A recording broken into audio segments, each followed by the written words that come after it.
DijonSanté.fr se rend aujourd'hui au CHU de Besançon, l'un des pionniers français dans la greffe de cellules souches.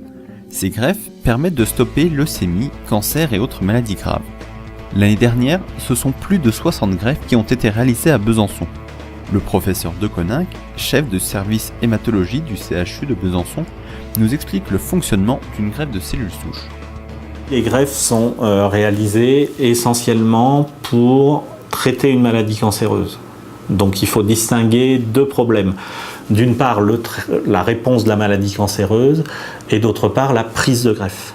Si on prélève de la moelle osseuse ou des cellules souches périphériques dans le sang entre deux donneurs adultes qui sont bien compatibles, la prise de greffe, c'est 99,99%. Ça prend à tous les coups. Donc ça, c'est pas un problème. D'accord ? Ce qui reste un problème, donc, c'est que parfois, à la limite, le greffon prend trop bien, c'est-à-dire n'oublions pas que ça reste une greffe avec un tissu qui est étranger, qui est certes le mieux compatible possible, mais c'est néanmoins un tissu qui est capable de réagir contre l'organisme dans lequel il a été greffé. C'est un peu l'inverse du rejet, si vous voulez. C'est-à-dire que ce n'est pas l'organisme qui peut rejeter la moelle, puisque ça, je vous dis, c'est plus un problème, on arrive à ce que les moelles prennent. Par contre, cette nouvelle moelle qui s'installe peut tout à fait, et va reconnaître qu'elle n'est pas chez elle, n'est pas dans son milieu naturel, et va réagir contre l'organisme. Et c'est aussi comme ça que ça marche, parce qu'en même temps que ça réagit contre l'organisme, ça réagit contre la maladie tumorale pour laquelle on a fait la greffe. D'accord ?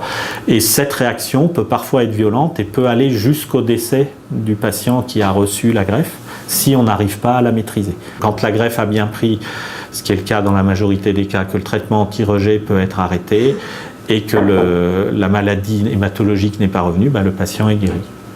Donc, ce qui est le cas on peut dire, si on se met de façon très très globale, c'est toujours difficile de donner des chiffres, mais on peut dire qu'on va guérir 40 à 50% des patients pour des maladies qui, en dehors de ce traitement-là, sont pratiques. On n'a pas trop de traitements alternatifs, malgré les progrès des chimiothérapies modernes, etc. De plus en plus, le sang contenu dans le cordon ombilical est utilisé pour ses propriétés avantageuses.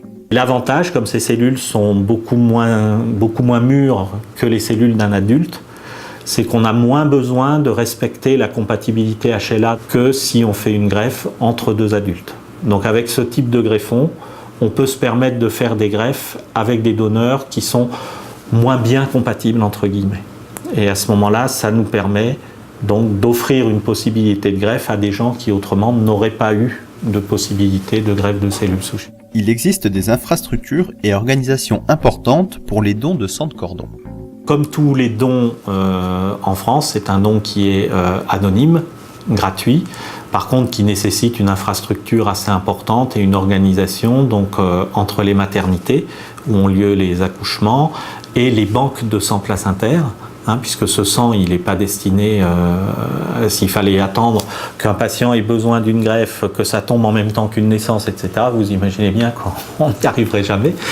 Donc c'est du sang qui est une fois qu'il a été prélevé, il est congelé en azote liquide, donc après il peut se garder indéfiniment, et on a comme ça des banques de sang de cordon. Une organisation et des recherches qui portent leurs fruits, puisque l'on trouve des donneurs pour la quasi-totalité des patients.